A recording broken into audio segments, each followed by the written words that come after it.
Okay, I think we're ready to roll. Welcome to our regular board meeting of the trustees of the Newfoundland Labrador English School District.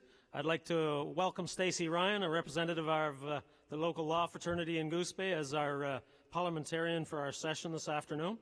Welcome, Stacey. Thanks to everybody who have made the trip to come up here. It is a significant day for Labrador specifically, because as part of the reorganized district, this is the first time that we've had the opportunity to have our board meeting within our region, which, if you're going to represent the full province, we've got to make the effort to travel and to actually see and feel what the educational processes are in certain locations, and I believe we've certainly had that opportunity over the last day or so, and we'll continue to do through tomorrow. So again, big day for us in the big land because of the fact that we are able to have all the trustees from across and our senior staff from across the province here in Happy Valley Goose Bay. Without further ado, can I get a motion to adopt the agenda as presented? So it's moved by John Smith, seconded by Tom. All in favor?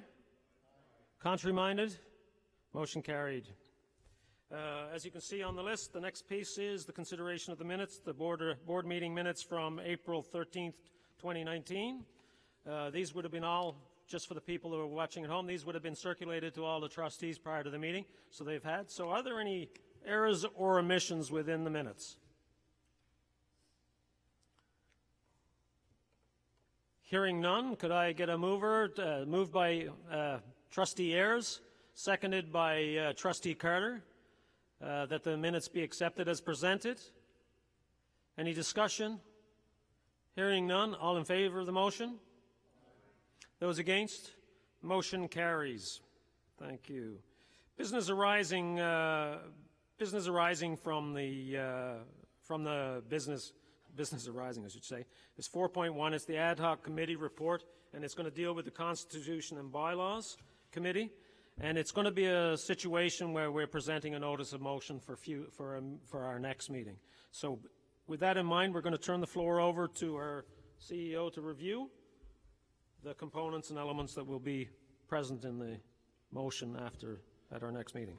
So, Mr. Chair, I yield the floor to Trustee Blake, who can go through entering into the record the changes that are proposed in the Constitution firstly, and then the bylaws secondly. Thank you, Mr. Chair. I would like to table a notice of motion.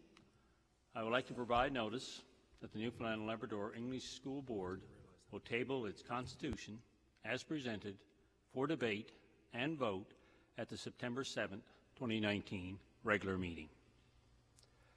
I will now highlight the changes that we will be voting on come September the 7th.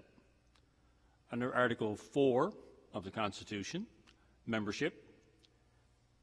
Number 2, remove zones 14 to 17 from the Eastern region and create a separate region entitled Northeast Avalon to incorporate zones 14 to 17. Under Article 5, officers of the board, Section D, members at large, change references of 4 members at large to 5 so that it reads as follows.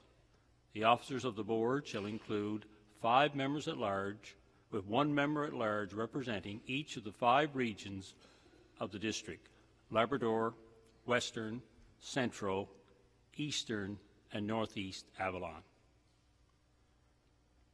Article 6, committees of the board. Number 2, standing committees. There will be an addition under C of audit and risk management.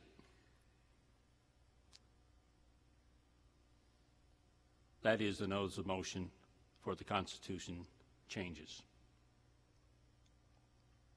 Shall I move ahead? Yes, please, Trustee Blake. Notice of motion for the Newfoundland and Labrador English School District bylaws. I would like to provide notice that the Newfoundland and Labrador English School Board will table its bylaws as presented for debate and vote at the September 7th, 2019 regular board meeting. I will now highlight the proposed changes. Under definitions, G, change 4 members at large to 5. The change is in reference to the regions of the district change the reference to regions of the district to regions of the board. And that change reference in section O from district to board. I'm going to go back and repeat G because the change should read the regions of the district would have the addition of the Northeast Avalon region. Section 102, regular meeting, remove in accordance with section 632 of the Schools Act and not less than once every 3 months, and add 6 meetings per annum so that it reads as follows. The board shall hold 6 meetings per annum to transact the business of the board. The dates and times of the meetings shall be set by resolution of the board. Article 2, election of officers. Section 203, remove election chair and add designated parliamentarian shall be the scrutinizer for the election process. Article 3, general procedure for meetings. Remove section pertaining to including meetings in which there is a closed meeting, and the last section, which in any event shall not exceed 1 hour. Section 3.01S will now read, public meetings of the board shall be adjourned after 2.5 hours unless the trustees vote with a minimum 2/3 majority in favor of an extension. Article 4, agenda. 403, change unanimous consent to 2/3 consent to add an item to the agenda. Article 7, committees of the board. 701 would have the addition of the Audit and Risk Management Committee. Article 702, Executive Committee, change from 4 to 5 other trustees representing each region of the district. L, change determine to facilitate in reference to the education and training needs of trustees. 702, Finance and Operations Committee. The responsibilities of the Finance and Operations Committee will be as follows. Section B2, remove the reference to general provincial pre-budget items. And section B11, remove reference to review risk management matters. This necessitates the addition of 7.05, the Audit and Risk Management Committee. Article 8, 802, change 30 minutes to 15 minutes. Article 803, change 30 minutes to 15 minutes. 901, conflict of interest, or Article 9, conflict of interest. 901 would see an addition of and district policy, so that 901 would read as follows. All trustees shall be familiar and act in accordance with the conflict of interest laws as stipulated in the Schools Act, sections 68 and 69, and district policy. Article 11, public participation at board meetings.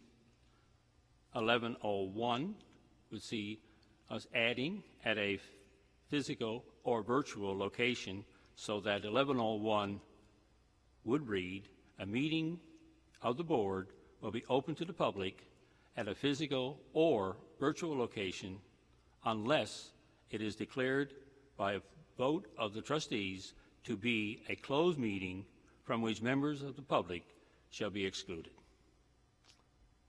Those are the changes in the bylaws that we're proposing. Thank you, Trustee Blake, for that summation of the work of the Bylaws Committee, and also the governance had some interrelationship with that.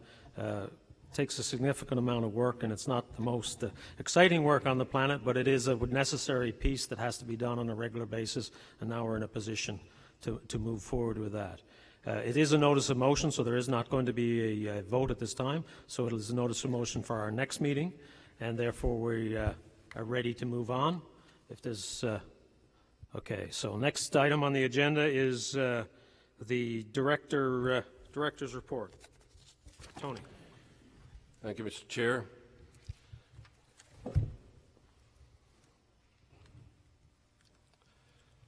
This director's report, I'm going to incorporate two other individuals, Mr. Ed Walsh, Associate Director, and Mr. Terry Hall, our Chief Financial Officer, for an Assistant Director for Corporate Services for parts of the report.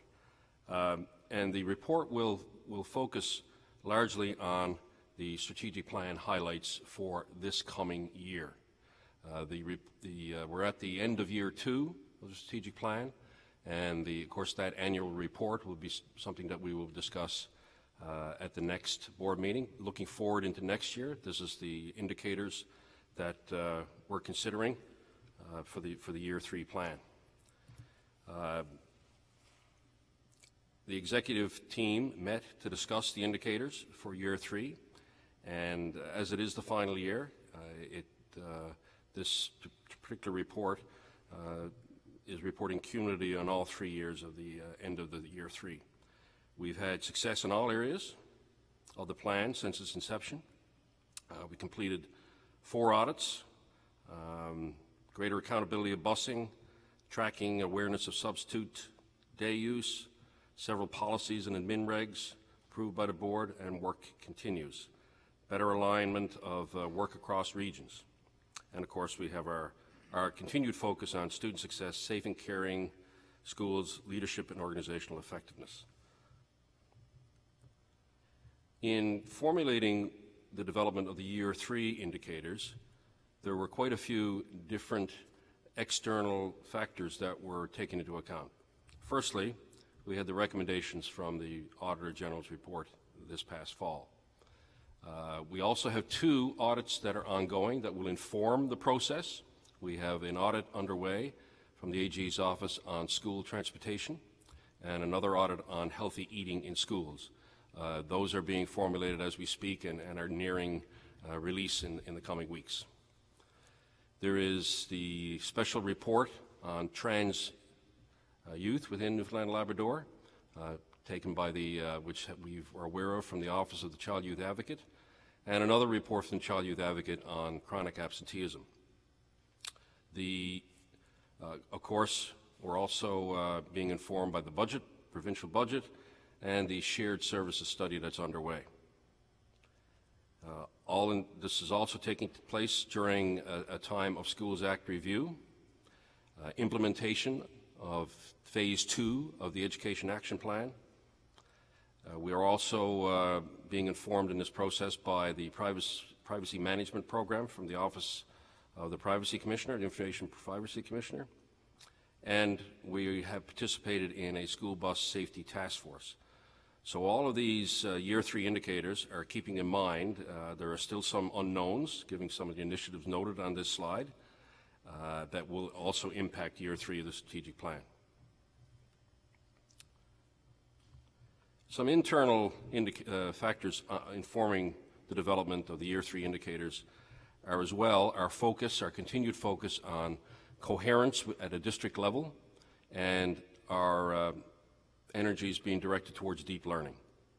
As well, quite a bit of effort going into occupational health and safety program, and the staff have been embroiled in the last year since the Auditor General's report, starting with a session at the Gardner Institute where all the senior staff and management gathered for a session on ethics.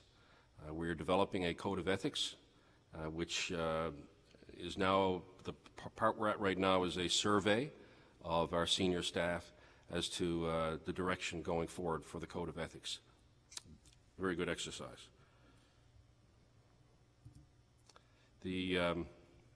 As well, we have a number of programs pieces which I'll ask Mr. Ed Walsh, Associate Director, to carry forward with now.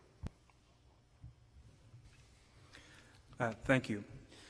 Of course, a lot of the focus in the area of student success involves significant professional learning opportunities for our teachers, our administrators, our student assistants, and certainly a lot of our employees. In this particular slide, I'd like to focus on the continued implementation of the provincial responsive teaching and learning policy. We're currently moving into phase 2 of the implementation of the RTL policy. This policy is creating a shift in teacher practice. We are continuing with new hires, including reading specialists, teacher librarians, teaching and learning assistants, and promoting literacy development that certainly will impact learning and reading. At a meeting last year, we would have indicated a number of reading specialists, TLAs and so on. We had started the recruitment process. That process is underway again this year. At the end of, or at the beginning, I guess, of the next school year, there will be 43 reading specialists in the system, 5.5 extra teaching units to support the implementation of the RTL policy in small schools, and 101 teaching and learning assistants. Last year, we were provided with an allocation of 10 new program specialists, 5 of them focused on literacy, 5 focused on numeracy and math. This year, coming year, we'll be working to develop standards of practice for those particular positions. And we will, for the first time in this process, having the math program specialists working with the phase schools.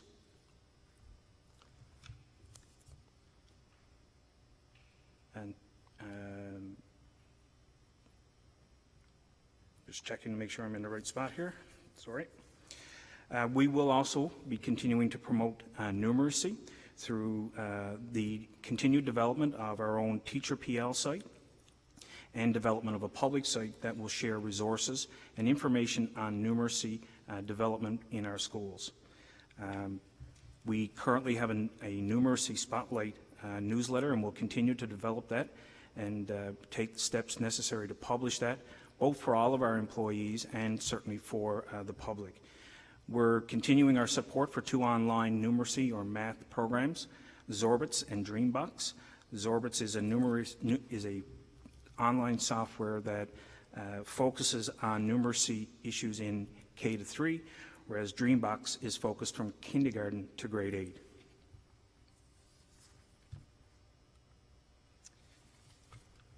In other curricular areas, we're going to continue to provide evidence-based professional learning for our employees in autism spectrum disorder.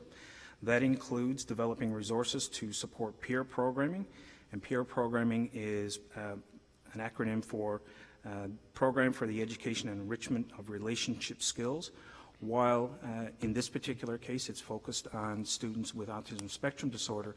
It's also a program and a resource that works very well with junior high students. We're also developing, or will be continuing to work on developing a protocol, a standardized response protocol that complements our behavior management plans and is in line with the crisis prevention intervention model to support students with challenging behaviors and individualized piece for teachers dealing with students who have some challenges.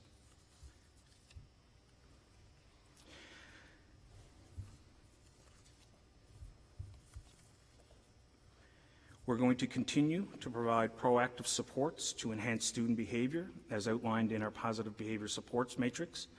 That includes support for schools on the use of Review 360 data that's going to be used in identifying gaps and strengthening knowledge of incidents that require entry into that online piece of software. We'll be also continuing to work with our directors of schools in the use of 360 data to inform intervention and direction, and that will happen during our fall leadership meetings.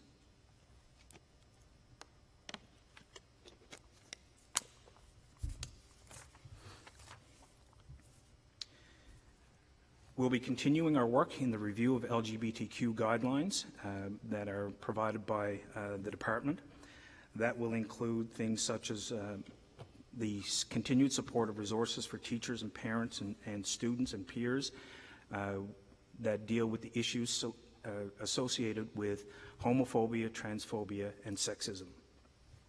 We're also going to be continuing our work in the development of PL for guidance counselors in specifically ASSIST training, which is Applied Suicide Intervention Skills training, and the continued development of trauma-informed practice district-wide.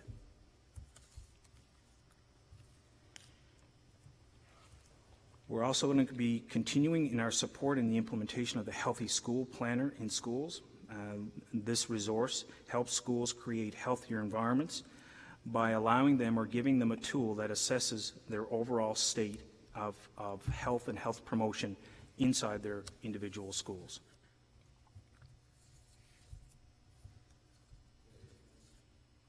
I could ask Mr.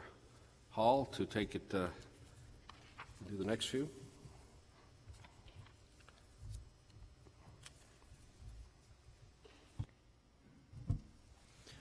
Thank you, Tony.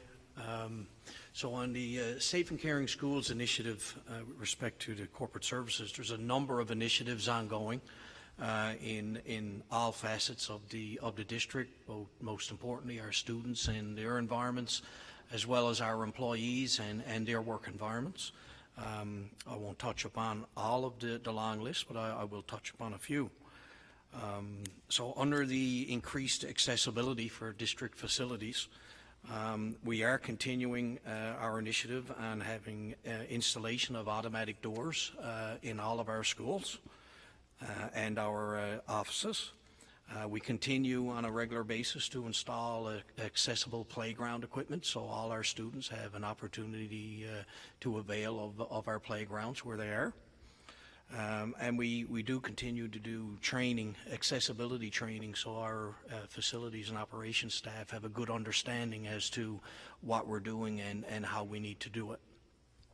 Under our OH&S program, we do have a significant drive and continue to drive to establish certification and training for all of our OH&S committees throughout the district. We're doing this through the promotion of OH&S and keeping it to the forefront of everyone in the district through an OH&S newsletter that we've created that we keep reminding people. And we right now have 5 of our bus depots have achieved core certification, and we're continuing to get the remainder of our bus depots at a minimum to be core certified under OH&S and safety measures for our employees. Working in a safe environment ensures the safety of the assets and the buses that are on the road for our students. Under the talking about bus safety, we're also continuing on a daily basis to ensure the safety of this program. We have and we continue to add safe pupil modules to our training facility for all drivers to do. We have mandatory evacuation drills for all schools and all students because students can be on a field trip. Even if they don't avail of busing every day, they need to ensure they know what to do in the event they're on a field trip. So we brought that in, and with great success this year and great cooperation from the administration in our schools. And finally, we are working with our busing partners in the public to make sure that people are aware when buses are around and what they need to do around school buses, especially when students are on them during the day.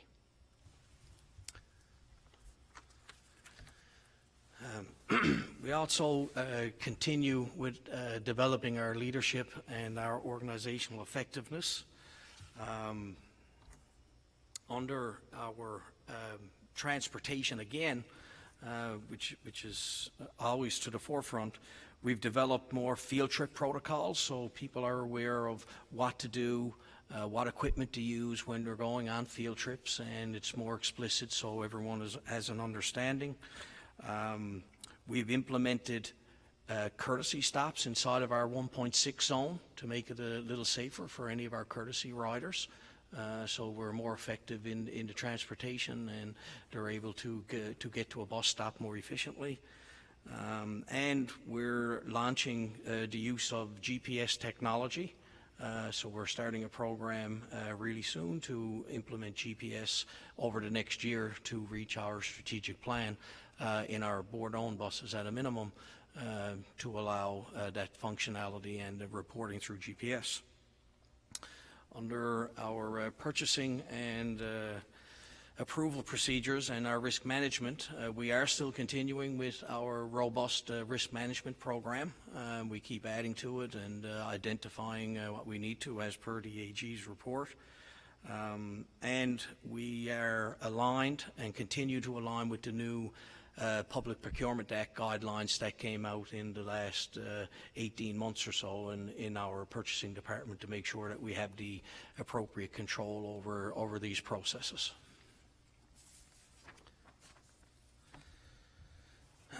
Continuing with the operational effectiveness, in our inventory, we are continuing, and we've increased our tagging of and recording of major assets.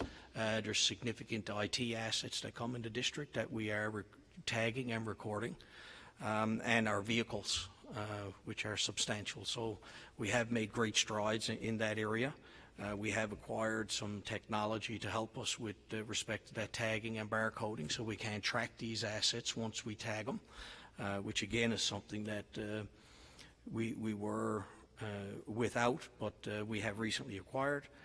And we are addressing, have commenced addressing the inventory management, specifically in our transportation area, where we do now have a system we're utilizing to help us track bus parts in inventory, and we do quarterly counts to make sure that the inventory that we expect to be there is there. Again, another initiative that that came up in the AG's report that we've been eager to get at, and the team is really getting towards it.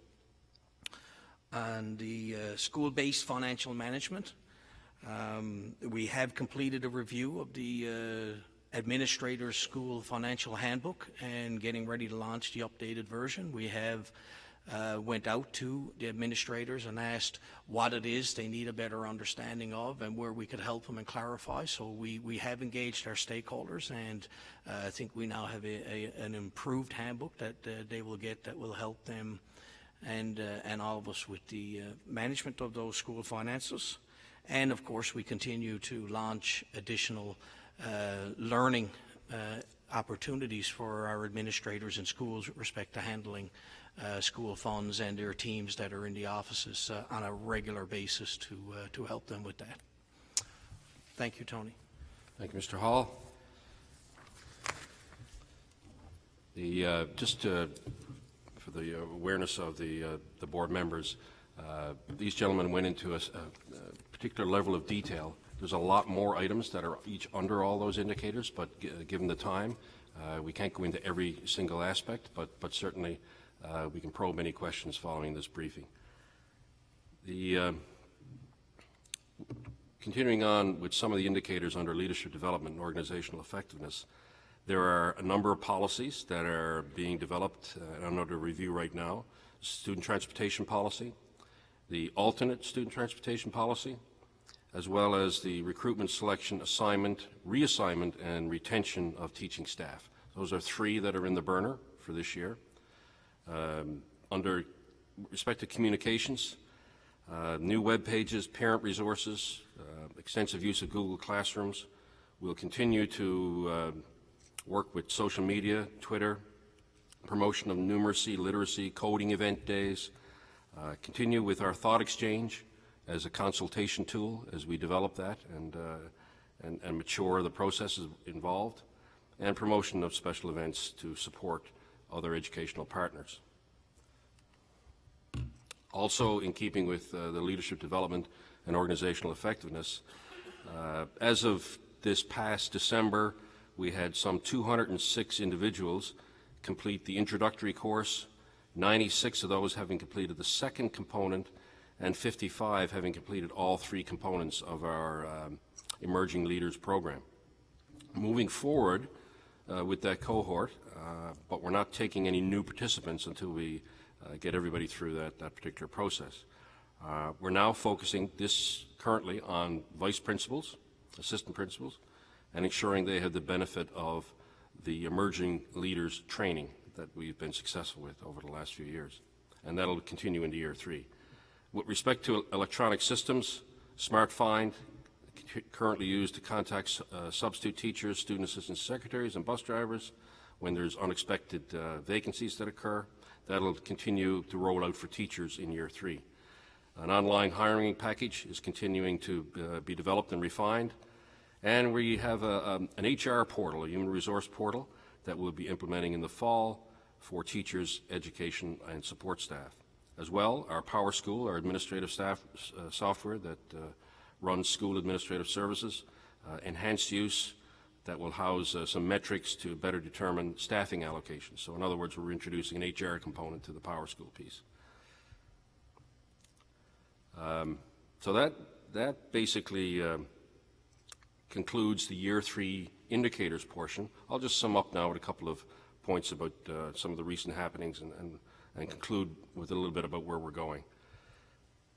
So recently I attended some Gender Sexuality Alliance events. There was a conference on the Avalon on May 4th, which I posted a video to. It was a very successful event. We're very encouraged by the participation level there.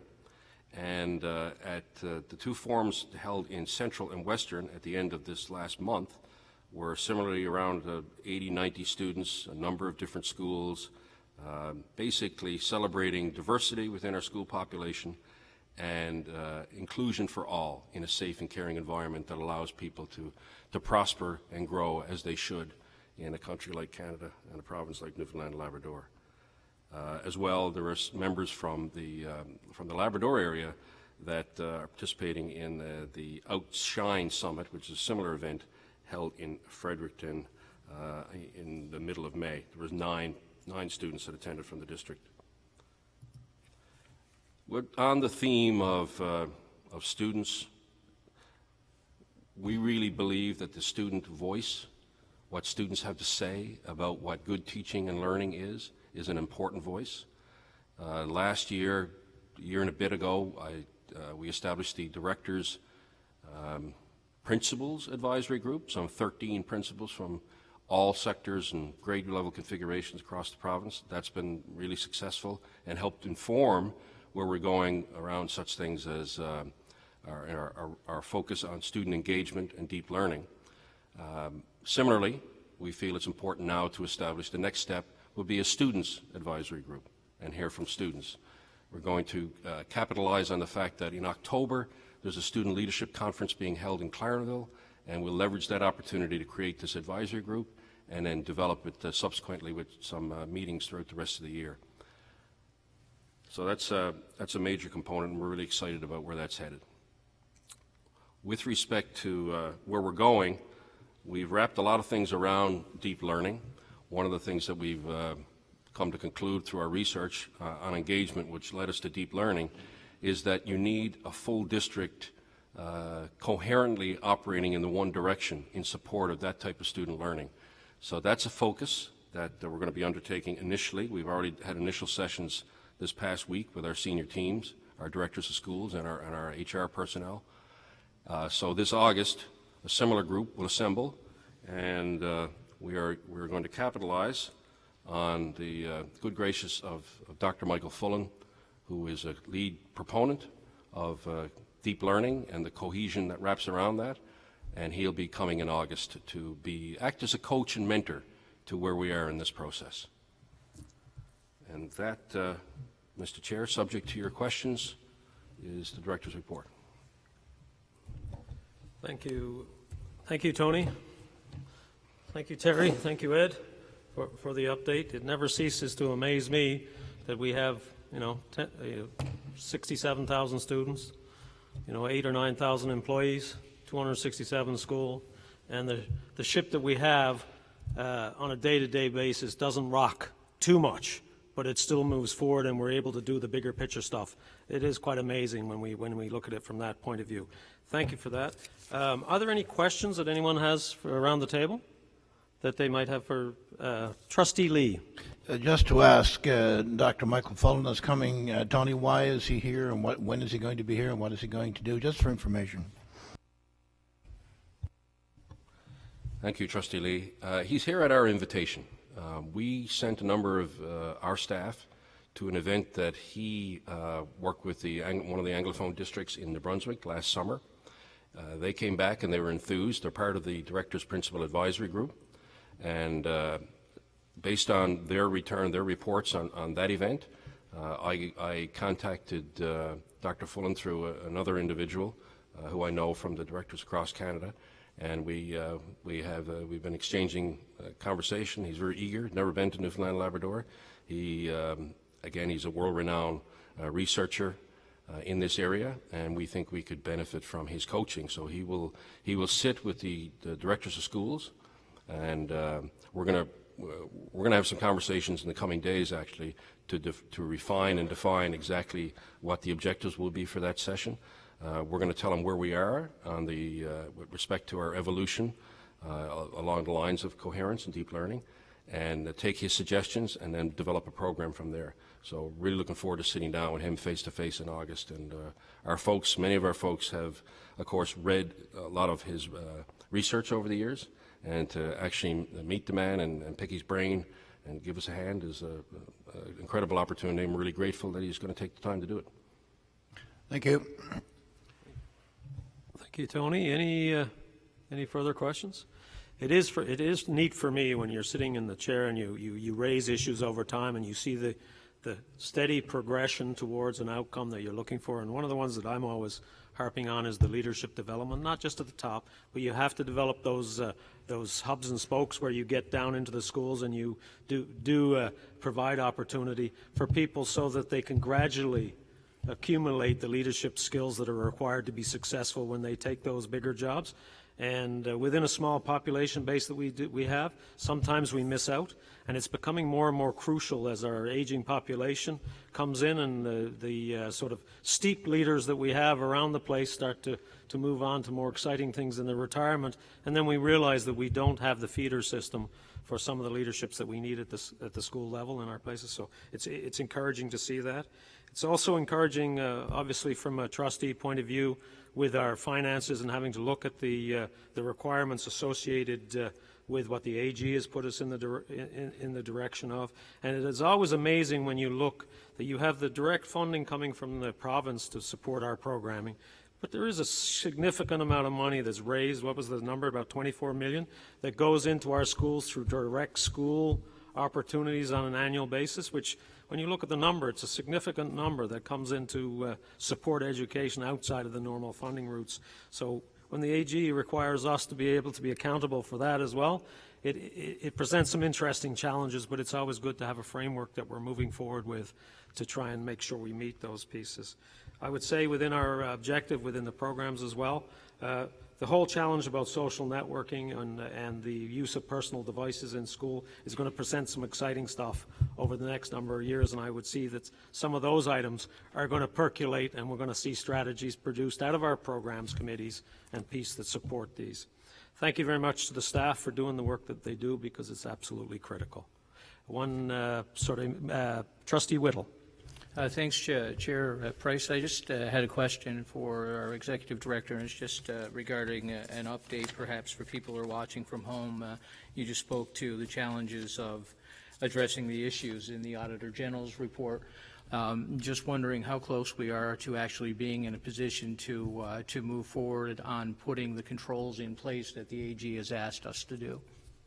So since the AG report, we've been working with respect to all of the recommendations. I referenced at one point there one of the recommendations was around developing a code of ethics, so significant amount of work there. But the other piece is we put in a budget request, an ask for enterprise software to help us with that, and some personnel issues. That wasn't addressed in this current budget that was tabled, not voted on yet, of course. But wrapped up in that is a study of shared services that the government is undertaking. So we're waiting for the outcome of the shared services piece before to be able to move forward with that final aspect. Thank you very much. Thank you, Tony. Any further questions before we move on to committee reports? Hearing none, the Executive Committee in open session didn't have any report for this particular piece, so 6.1 is a non-requirement. 6.2, Finance and Operations Report. I'm going to turn to Peter to present the report on behalf of the committee. Thank you, Chair Price. We met on the 28th of May. A couple of recommendations for your consideration. The trustees would have received our reports and our minutes by this point in time, so I have a couple of motions to bring forward. I'll call on Terry if I can't answer any questions that you have, or he can explain it more articulately than I can. The first issue is the revised community use of schools policy.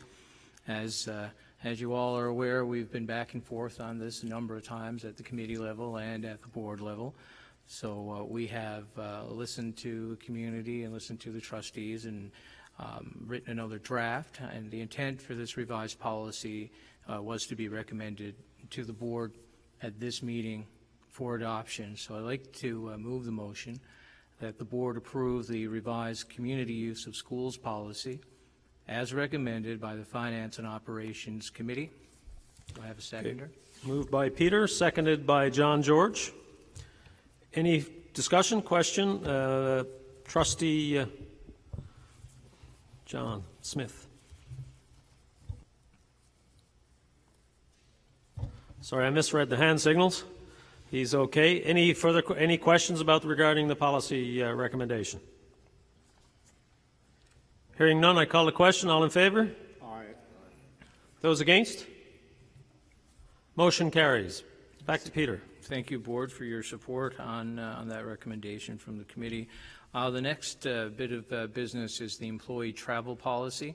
The Travel District Employees Policy outlines the terms and conditions under which the Newfoundland and Labrador English School District reimburses its employees for expenses incurred for travel to do business on behalf of the board and the district, or to attend professional development sessions. The intent is for this revised policy to be adopted today. I'll move the motion that the board approve the revised Travel District Employee Policy as recommended by the Finance and Operation Committee. I have a seconder. Okay. Seconded by Trustee Carter. Any discussion? Hearing none, all in favor? Aye. Those against? Motion carries. Boy, we're efficient today. Vehicle usage policy. The district has, as many of you know, well over 400 district-owned leased vehicles. This includes school buses, passenger cars, light trucks, and snowmobiles. It's important that clear expectations be established for their use, as they're publicly owned or leased. On May 2nd, an internal audit was completed titled Logbooks and Fuel Cards Processes. As part of that audit, it was recommended to the district to establish a vehicle policy to outline the acceptable use of district vehicles, among other purposes. The district agrees with the recommendations and feels that its policy will clearly establish what type of usage is acceptable and establish stakeholder expectations with respect to district vehicle usage.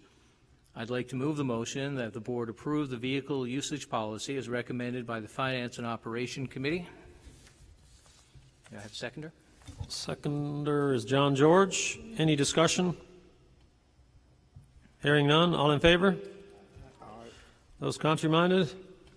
None. Motion carries. Back to Peter again. Thank you. I have just another couple of these. The vehicle idling policy. The district recognizes the importance of ensuring the health, safety, and welfare of its workers, students, and other people that are at our or near our workplace. The district also recognizes the importance of providing guidance and direction on the use of district vehicles and idling.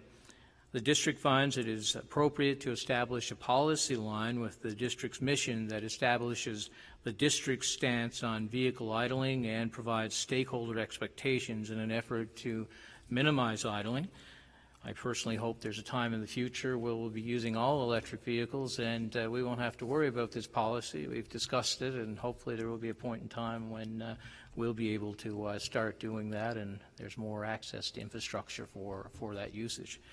The policy applies to all vehicles while on district property, including but not limited to the following vehicles: parent, employee, student, vendor, contractor, private, commercial, and it also applies to all district fleet regardless of the location.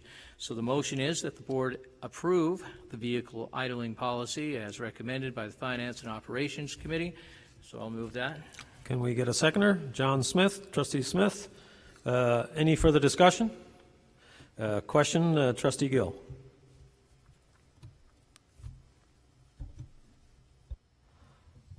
Thank you. Just a question. What about when it's -20 and there's someone in a car with a small child and they're waiting for someone to come out of a school? I'm just throwing that out there. Was that discussed at all when cars are idling for a particular purpose, such as extremely cold conditions?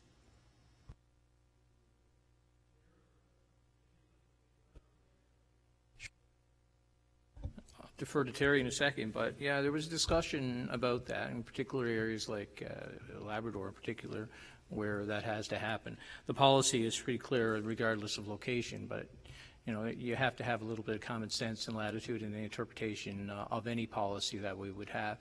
I would suggest that in situations like that, we would certainly understand that. There wouldn't be a lot of tolerance for that sort of thing if temperatures didn't warrant it, or you're just waiting outside the school for your child or whatever. The fumes can be hazardous to people, and we've got to make a good approach on that. Plus, it saves emissions going into the environment. So let's hope we don't get a lot of -30 temperatures. Thank you, Pam. Okay, any further commentary? Hearing none, the question. All in favor? Those against? Motion carries.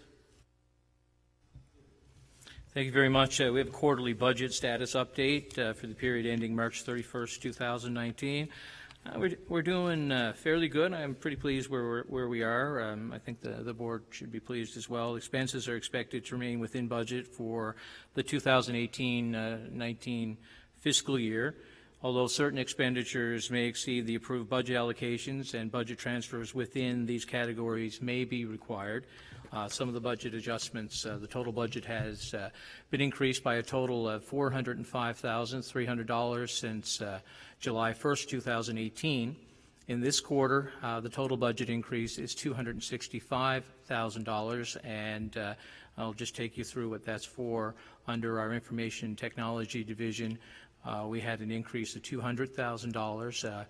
That's additional interest revenue of $200,000 was allocated to assist with information technology initiatives.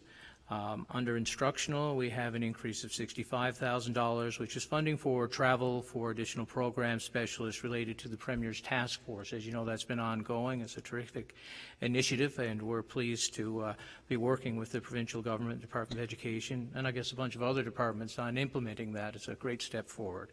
The schedule summarizes the operating results compared to the revised budget, so that's where we are. If anyone has any questions, that's fine. I'd just like to move the motion that the board approve this quarterly budget status update for the period ending March 31st, 2019, as recommended by the Finance and Operations Committee. Okay, moved by Trustee Whittle, seconded by, we're going to go with Trustee Ayers as seconder. Any questions for the budgetary update? Hearing none, all in favor of the adoption? Aye. Or support of the motion? Any contraminded? Motion carries. Okay, we also had a discussion, this is more of a report thing, it's not a motion, at the meeting with regards to what we thought was going to be an upcoming provincial election. Of course, the election has come and gone since our last meeting, but we've had some discussions about bringing forward to the larger board a discussion about, I guess, the role of trustees during elections and stuff like that. So we wanted to make sure that we could bring forward after the election some issues related to things that might not have been in the budget, or things that are important to us to if there was a new government or if there was any changes. So we did have that discussion a little bit earlier. We've sort of moved forward on that, and we'll be contacting the Department of Education and just giving them an update on where we are at. And moving from there, there's also a Town of Port aux Basques land request, a parcel of land near St. James Elementary School property. I'd ask the board to support a motion that the board approve the request of the Town of Port aux Basques to transfer the land in principle, subject to a survey, appraisal, and ministerial approval as recommended by the Finance and Operations Committee. I think there's a little note there in the documents about that. If there's a seconder, and any questions, I'd love to answer. Okay, can we get a seconder for that motion? Seconded by Trustee Carter. Any questions in regard to the land transfer? Hearing none. All in favor? Those against? Motion carries. And just one more motion. I know you're all tired of listening to me gab here. This one is related to the posting of trustee expenses. The item was added by Trustee Cullington as a discussion item while meeting was in session.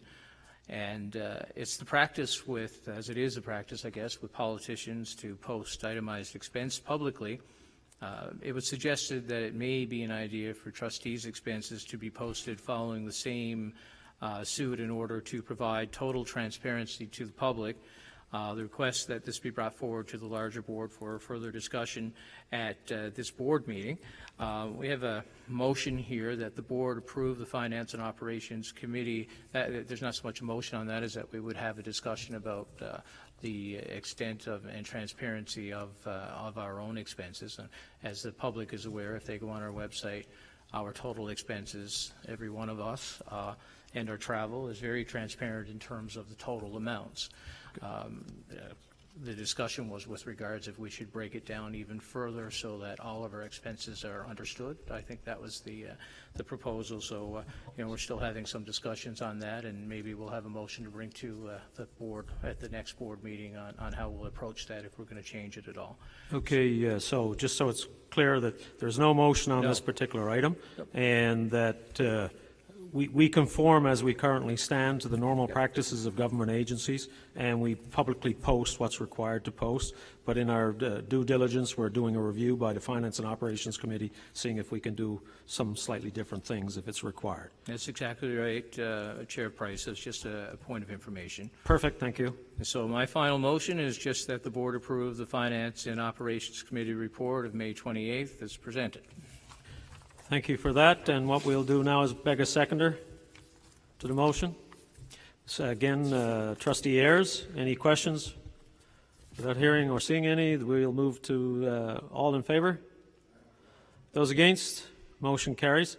I'd like to thank as you can see, when we're dealing with the business in the public meetings, there's a lot of work that goes on behind the scenes in our committee phases, where they have to go through all these different items that we have on the agenda, and they present the position of their committees and recommendations to the full board. So it's although you get a snapshot of time when we're in the public sessions, there's a whole lot of work that does go on behind the scenes within our committee structure to get to where we need to be in order to meet the mandate.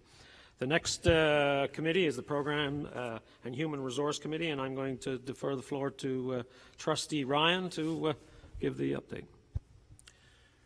Thank you, Mr. Chair. This is a report of the HR and Programs Committee as of May 28, 2019. We have one motion referred to us for approval. This is the Performance Accountability and Professional Growth Policy. It exists now. It was passed on April 14, 2014. We had to amend that policy.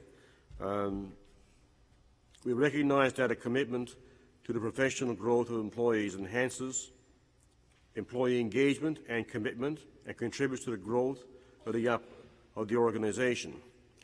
Research has shown that as teachers and administrators improve their own practice, that transfers into improved teaching and learning in our schools. The highlight of this policy, and there are two, are adding teaching and learning assistants, because they are new to our system, and the regular review of performance appraisals to be conducted by what are now the directors of schools. Those are the two items. After much discussion, we're recommending those two items, and the motion is that the board approve the performance and accountability and professional growth policy as recommended by the Human Resources Committee. Begging a seconder. Seconded by Trustee Gill. Any questions? Hearing none, all in favor of the motion? Those against? Motion carries. Thank you. There are two items of discussion. We did have a discussion with regard to American Sign Language. And the discussion revolved around requirements of volunteers who requested to provide ASL programming to our students. I know there were groups outside who want to come in and do this for our students, and there was an issue around that. And so what we've asked people to do is go back and check and look at whether these groups can be accredited. And that's where it stands right now. There was a discussion around it, just for information purposes.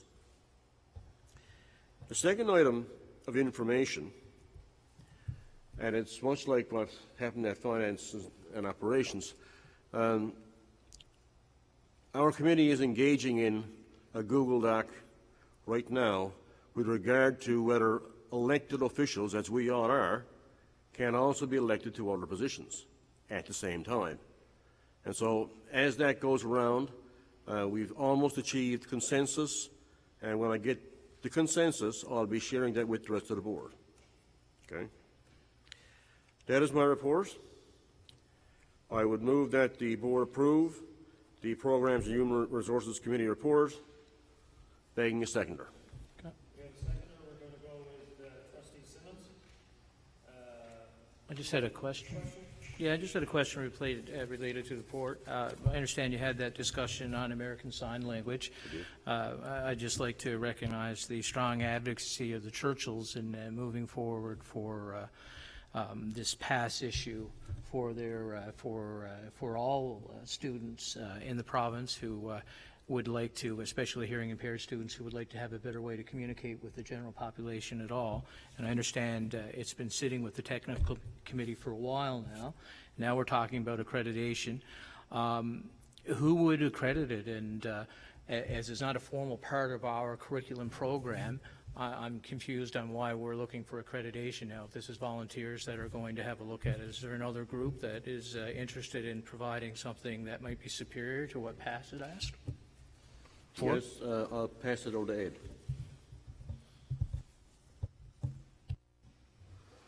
Thank you, Trustee Whittle. On a regular basis, the district receives a number of proposals from external groups who want to get access to our schools and get access to our students to provide a particular type of programming.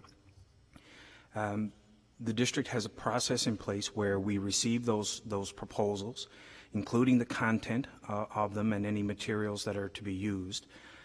We go through an internal process where we identify the experts that we have inside of the system to review the proposal, to make sure that there's connections to our curriculum, make sure that it fits with the district's vision and values and the things that we want to support as an organization. That process is currently underway, and we're moving to a point where that committee is about to finalize a report to me on that particular program. And in the case of the class program, which is the submitter of the proposal, we will be getting back to them in due time on our response. Thank you very much. I think they'll be very pleased to hear back from you, as well as something they're very eager to see happen, and I'm hoping that they can reach the standards that we would expect to be delivered in our schools. Thanks very much. Thank you, Trustee Whittle. Any further questions? Hearing none, the question All in favor of accepting Trustee Ryan's report? Those against? Motion carries. Again, thank you for the work that is done by the committees, because it's a significant part of the job that volunteer trustees do in the administration or governance of the Eastern English School District. Next order of business under new business, due to non-meeting, we don't have any report from NLSBA or the Education Foundation report, but we do have NLISE report, and Terry Hall is going to present that on behalf. Thank you, Mr. Chair. So on May 10th, the board and committee of the Newfoundland Labrador International Student Foundation met. The first order of business was to review the June 30th, 2018 audited financial statements. The foundation, or the International Student Program, operated as expected. There was a little increase in the revenues it generated compared to the same period of June 2017, mainly due to increased international students coming into our system through the international agents. We had a little increase in the number of students that we were able to place in our schools where we had some opportunity.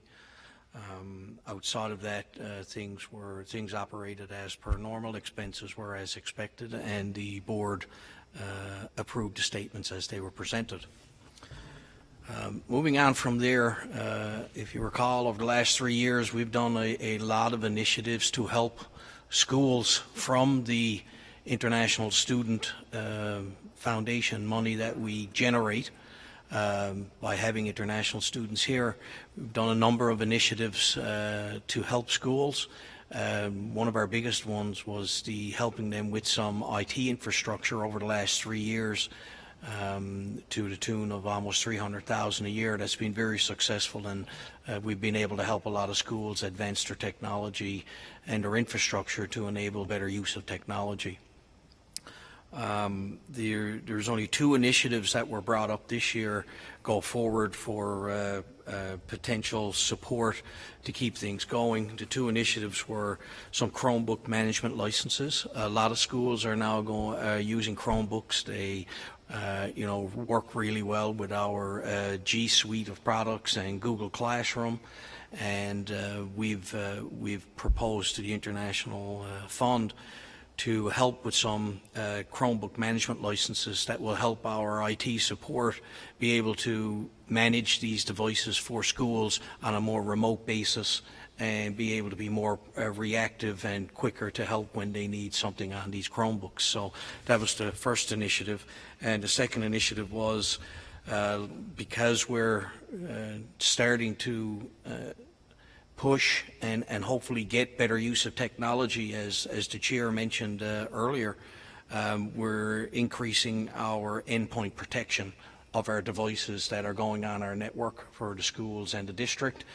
So we're adding another layer in terms of some Malwarebytes software that will protect approximately a little over 20,000 devices that go on our network every day through all our schools when they're using them. So these 2 initiatives were tabled, and the board and committee approved the use of $112,000 over the next year to help advance these 2 initiatives to help, again, our schools to be able to better avail of our network. The last item that we discussed that we will give further consideration to, which actually the director noted in his director's report, was we will look to support a very worthwhile initiative in terms of the Student Leadership Forum that is coming up. So we will look for a way that we can support our students, support the forum, and again, we'll be looking to form an advisory group. So all of this ties together, and again, we're trying to get this money back to our students, and this is a very worthwhile cause that the International Student Board decided that we will have further conversation to determine how best to support this initiative. Thank you, Mr. Chair. That's the report. Thank you, Terry. This obviously doesn't need to be accepted by the board because it's a standalone organization on the outside, but it's a matter of requirement that it is reported to the board. Are there any questions that any of the trustees may have associated with this for Terry? Hearing none. Okay, the next item of business is the would have been the School Milk Foundation, but again, though, there was no report, no meeting. 7.5 is school review. We're going to ask our Mr. Walsh to come up and present the position.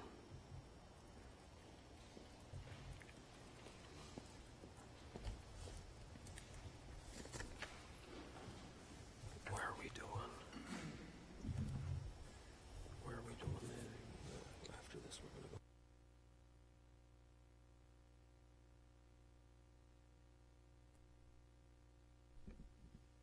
Test. There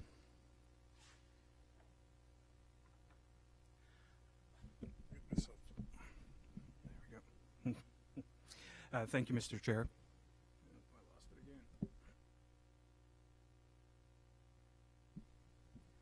Thank you. Trustees, what I have for you this afternoon is some information on 3 of our school systems in the province. 2 of the systems have multiple feeders. One of the systems is a standalone system here in Labrador. The information I'm presenting to you this afternoon does not involve any suggestions at this stage for school closures inside of these 3 systems. I want to be able to present to you that inside of 2 of the systems, there are pending population stressors in one of the schools that feeds into the high school system itself. So the first system that I wanted to talk to you about is Holy Trinity High in Torbay. Holy Trinity High, as you can see on the screen in front of you, is made up of Cape St. Francis Elementary, Holy Trinity Elementary, feeding into Juniper Ridge Intermediate, and Holy Trinity High School. This is a geographical representation of that system.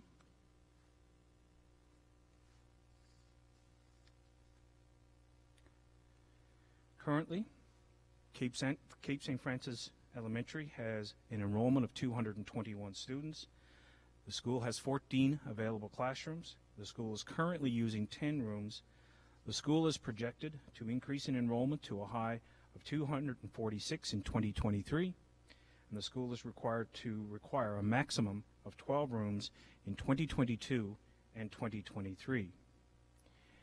In a table format, you can see the enrollments by grade out to 2028 and the rooms required in each of those years.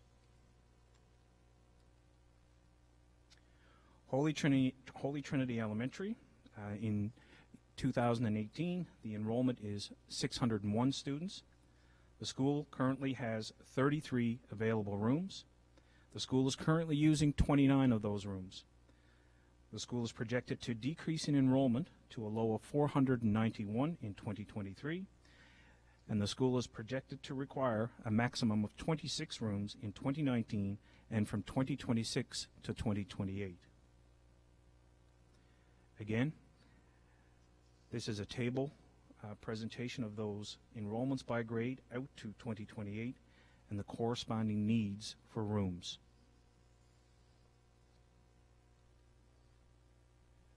Juniper Ridge Intermediate currently has an enrollment of 562 students. The school has 31 rooms available and is using 22 of those 31 rooms. The school is projected to decrease in enrollment to a low of 439 in 2027, and the school is projected to require a maximum of 22 rooms in 2019.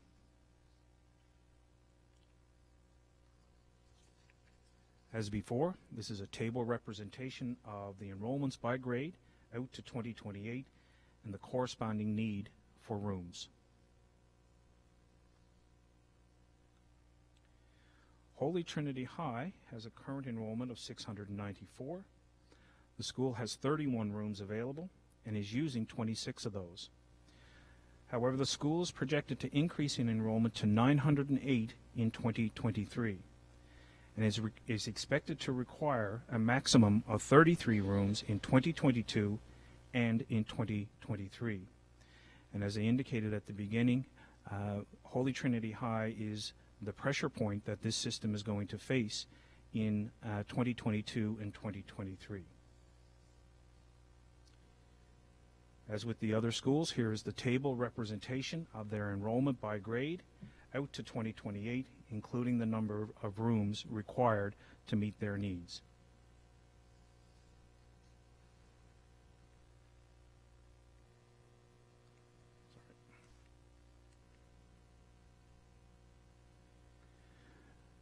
So I don't know if there are any questions.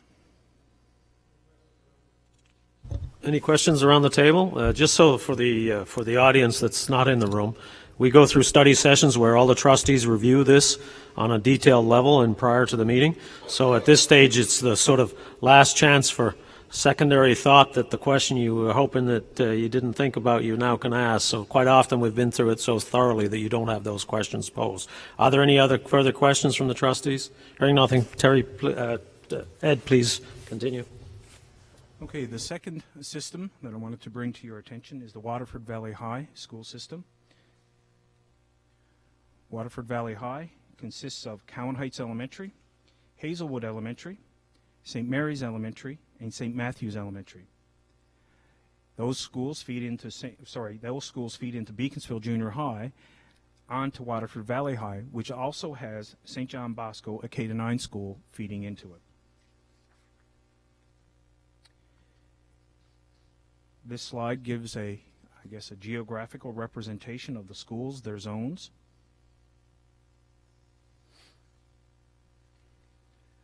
Some detailed information on each of the schools in the system. Currently, St. Mary's Elementary has an enrollment of 180 students. The school has 7 available classrooms. The school's current room requirement is using 9 classrooms. However, the school is using team teaching to accommodate classes over the cap by only a couple of students. School enrollment is projected to increase to a high of 192 in 2019, and then decreasing thereafter to a low of 115 in 2026. The school is projected to require a maximum of 10 classrooms in 2020.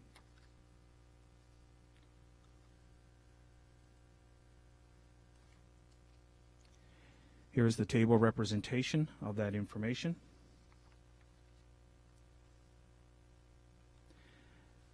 As indicated in our study session this morning, St. Mary's Elementary is the school identified as having some enrollment pressures in out years. The September 2019 kindergarten registration is 123% above the associated birth rate in 2014. That means that when we projected the birth rate in 2014, there are more students registered for St. Mary's Elementary than the birth rate inside of that catchment zone. The 5-year average inside St. Mary's Elementary catchment zone is about 77%. The 2019 kindergarten registration is an outlier from what we've seen in previous years, making the prediction of the kindergarten trend difficult. If the registration for 2019 represents a true reversal of trend, projections could be significantly higher and up to 10 rooms required in most out years.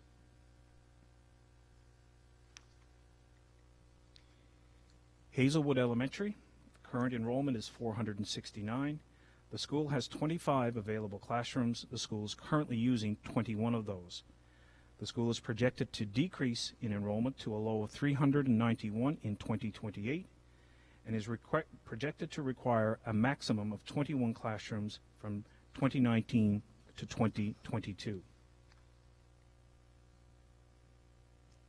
Again, a table representation of that information by grade out to 2028.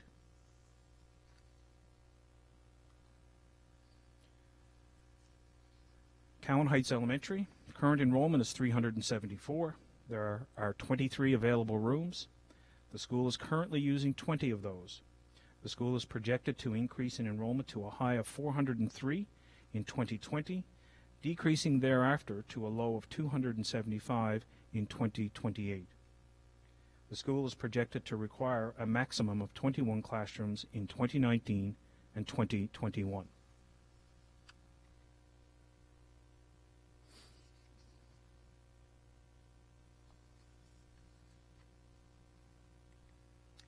St. Matthew's Elementary.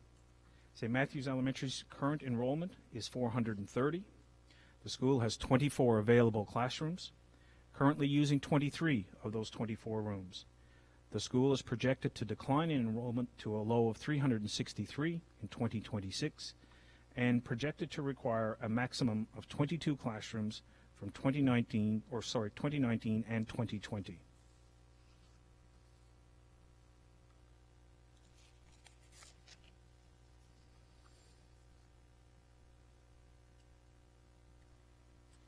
St. John Bosco. Current enrollment at St. John Bosco is 199 students. The school has 25 available classrooms and is using 10 of those classrooms. The school is projected to increase in enrollment to a high of 215 in 2019, decreasing thereafter to a low of 183 in 2027 and 2028. The school is projected to require a maximum of 11 classrooms in 2019. As with the other schools, this is a table representation of their enrollment by grade out to 2028.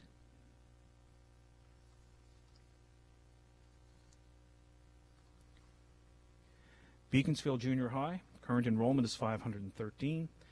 The school has 25 available classrooms and is using 19 of those. School is projected to vary in enrollment between a high of 549 in 2019 and a low of 482 in 2025. The school is projected to require a maximum of 22 classrooms in 2027.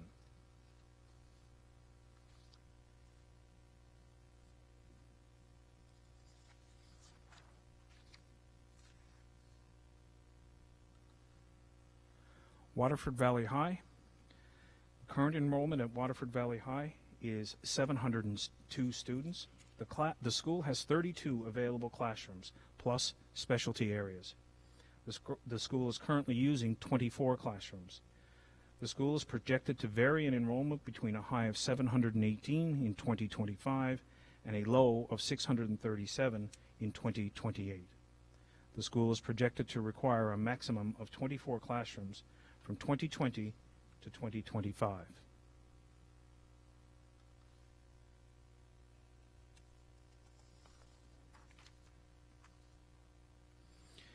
And in this particular system, there are some potential reconfigurations. That would include changing the configuration of St. Mary's Elementary and or Beaconsfield Junior High, and also looking at a catchment change for St. Mary's Elementary. And as indicated this morning, late this week we received a request from parents at Basque Memorial in Red Bay to consider changing the configuration of their school from a current K-12 school to a K-6 school, and allowing for junior high students at that school, as there are no current senior high students, to transfer and go to school at Labrador Straits Academy. Here is the current registration at Basque Memorial. You can see that there are a number of grades where there are no students actually enrolled. And just as a point of clarification, Labrador Straits Academy is approximately 50 kilometers away. Thank you, unless there are questions. All right, so are there any questions for on the issues of review? Hearing none. I think that concludes your piece, and now what we have a practice at the table is that when we deal with school reviews, the Vice Chair of the Board will introduce any motions associated with the review process. So I'll turn the floor to Trustee Lee as the Vice Chair now. Thank you, Mr. Chair. I will be begging a second here that the Board of Trustees directs the district staff to conduct the following school review for potential catchment realignment and or grade level configuration as applicable. In Zone 16, Holy Trinity High School system pertaining to Cape St. Francis Elementary K-4, Holy Trinity Elementary K-4, Juniper Ridge Intermediate 5-7, and Holy Trinity High School 8-12. In Zone 15, Waterford Valley High School system pertaining to St. Mary's Elementary, and in Zone 4, Basque Memorial Academy and Labrador Straits Academy. I so move, Mr. Chairman, begging a second. So we have a seconder in Trustee Smith. Any further questions? Hearing none, the question, all in favor? Aye. Those against? Motion carries. Back to the... Further to school review, you will recall that in June of 2018, we had a motion that was approved to postpone further school reviews. Further to our conversations this morning, to reopen these, it will be necessary to rescind that motion. So I am moving, be it resolved, that I move to rescind the motion of June 16, 2018, that the Board of Trustees postpone further school reviews leading to potential school closure, with the exception of any school where there are emerging needs associated with the school pending review of the Schools Act. So I am moving to rescind that, begging a seconder. Do I hear a seconder? We're seconded by Trustee Culleton. Any questions? To the motion, if we are to proceed with review, it will be necessary to rescind that motion because this would stop us otherwise. Okay. We have a mover and a seconder. So therefore the question, anyone opposed to the rescindment? All in favor of the motion? All right. Those opposed? Motion carries. Thank you, Mr. Chairman. Therefore, I am moving, be it resolved, that the district staff, we direct district staff, rather, to formulate a list of school systems for potential review for prioritization. Again, I am moving that, begging a seconder. Do I have a seconder? So Trustee Gill is seconding the motion. Any discussion? Hearing none. All in favor? Aye. Those against? Motion carries. I believe that concludes the action of the vice chair. The next order of business is school bus safety. And we do have a motion on the table for school bus safety, but are we doing? Mr. Hall could speak to it in Just the generalities. Generalities, and then we'll move to the motion. Sure, thank you. Yes, we're looking to partner with other stakeholders to set a campaign that makes everyone aware of the importance of safety around school buses and the importance of respecting the operation of a school bus around our city streets with our students on them. Thank you. Thank you, Terry. Move to Trustee Blake. Thank you, Mr. Chair. I think it follows from our working session this morning that trustees are indeed concerned with student safety, particularly as students are boarding and exiting our buses. And I think before I make the motion, I do want to recognize that there is significant work being done by the district and by our schools in terms of putting student safety with respect to school buses at the forefront. But I think, from our discussions this morning, I think we're aware that student safety is paramount, and we need to take appropriate actions to ensure that the general public is fully aware of the consequences sometimes of their actions, and we need, as a district, to do the kind of due diligence that ensures that student safety is something that we attend to at all times. Therefore, I would like to move a motion that the board direct district staff to develop a communication strategy in consultation with government and community partners to develop and implement a school bus safety campaign to be delivered in the fall of 2019. So we have the mover as Trustee Blake. We've got a seconder in Trustee Whittle. Any further questions associated with the hearing none? All in favor of the motion? Aye. Those against? Motion carries. Thank you very much. That concludes the sort of reporting from the committees and some of the activities and new business that we have. The next section is dealing with the correspondence that comes in. And as we do and have done in the past, this correspondence is circulated to all the trustees before the meeting, so they've had opportunity to go through. Are there any questions or anything specific arising from the correspondence in and out that someone would like to ask, and we'll attempt to get the answers. Trustee Whittle. Thank you, Chair Price. I just had a question with regards to the letter from the Department of Education related to 2019-20 staffing allocations.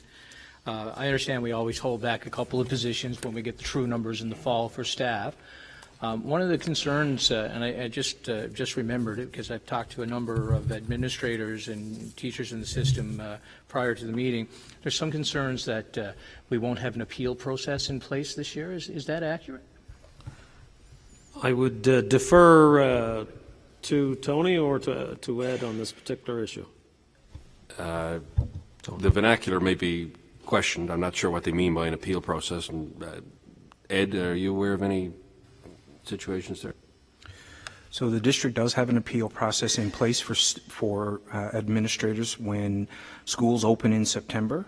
There are some parameters in the process that schools use, and we would certainly encourage administrators that when they identify that something has changed from the time in which units were deployed in May, if something has changed in their school, new students have moved in or emerging needs have been identified, that they go through their director of schools using the process that's in place and the forms that are in place to outline those needs, and then we can have some of our staff evaluate those to determine whether or not extra resources are actually required.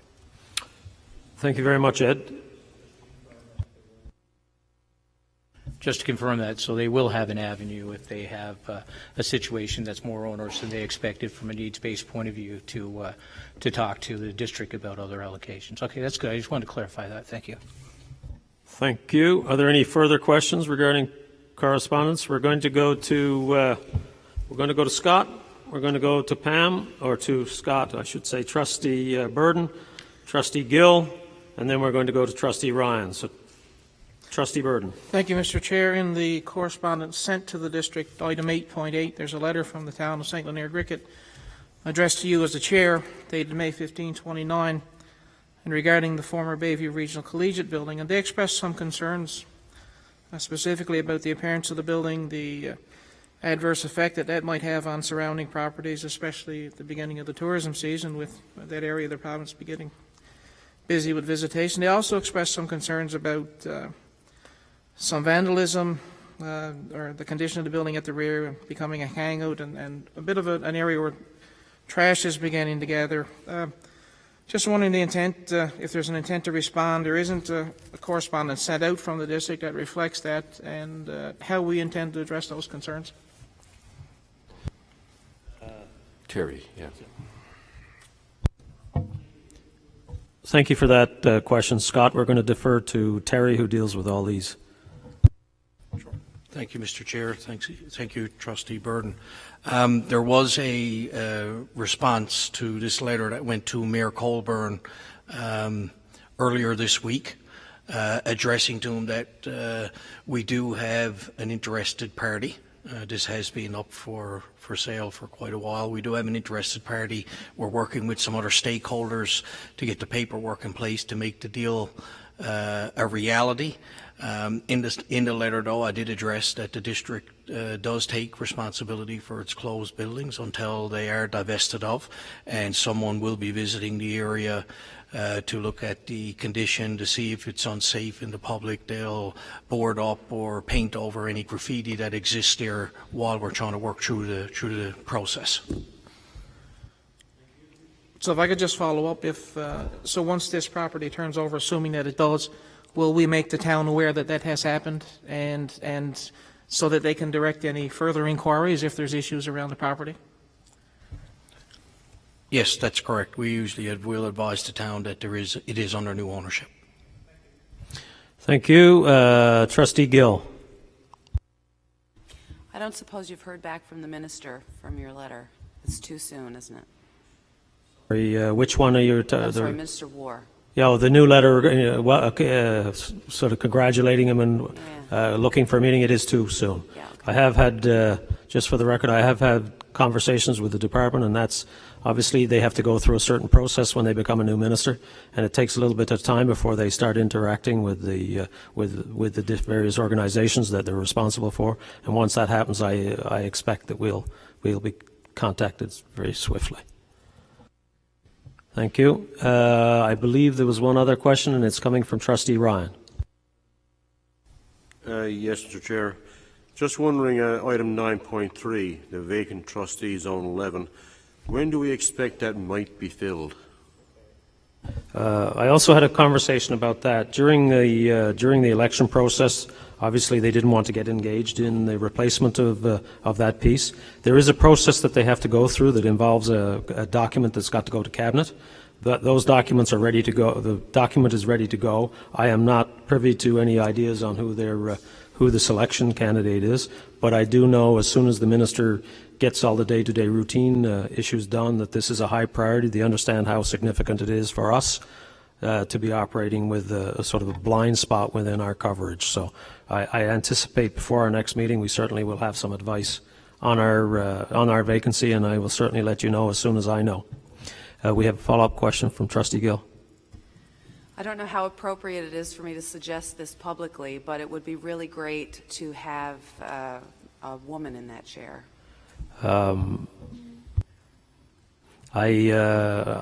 You've achieved your output. You've said it publicly.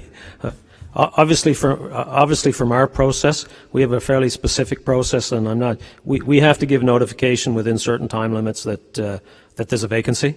And then there's a established process on the government side. I would assume and I would hope that they will take all the considerations that they should take in fulfilling a trustee that truly represents what children need and can represent that zone in an appropriate fashion, whether that be as you suggest. We're going to move to Trustee Blake and for the next question.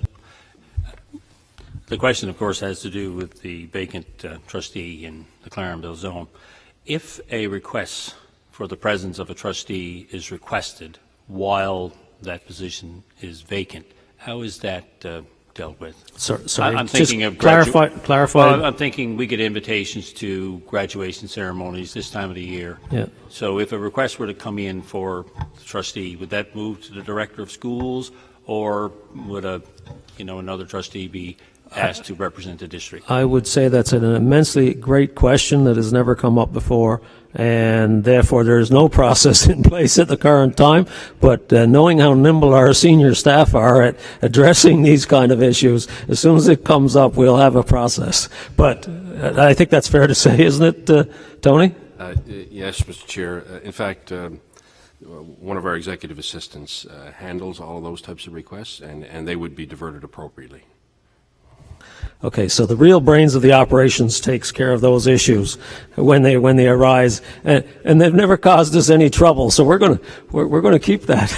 That's a good policy. Thank you. Any further questions? Yes, Trustee Whittle. More of a comment than a question. Just to Trustee Gill's comments about it would be nice if the appointment was a female.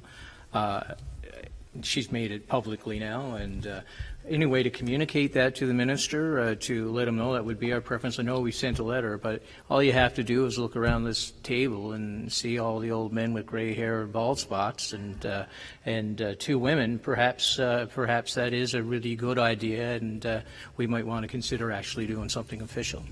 Okay, Trustee Whittle. Again, you've targeted me because I feel left out.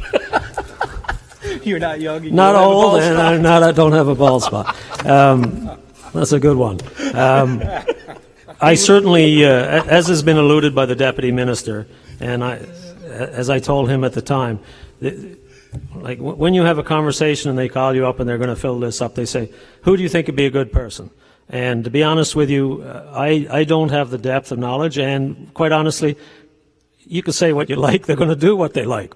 But within the conversation of that, it certainly is recognized that we are gender challenged at the table in terms of how many ladies we do have representing zones. So that certainly is a piece that would be injected into the conversation. But the challenge becomes then the expectation may be something, and when you have no control over the outcome, you put the inputs in and you say thank you very much, and then you are totally startled when the decision is made. So, yeah, no, absolutely, understood.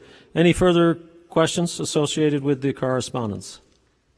Okay, hearing none, that brings us to the end of our formal agenda for the open meeting, and I'm going to call on a motion to move to closed. And what will happen when we do the moving to closed, we'll take a little bit of a break and give an opportunity for us to shut down our systems and for the ones that are unable to be in attendance at a closed meeting to shift. So can I get a motion to move to John George, seconded by Trustee Burden. All in favor? Aye. Those against? Motion carries. Thank you very much, and thank you to our senior staff and to our parliamentarian. Your afternoon was totally uneventful, which either means we're going to take you on the road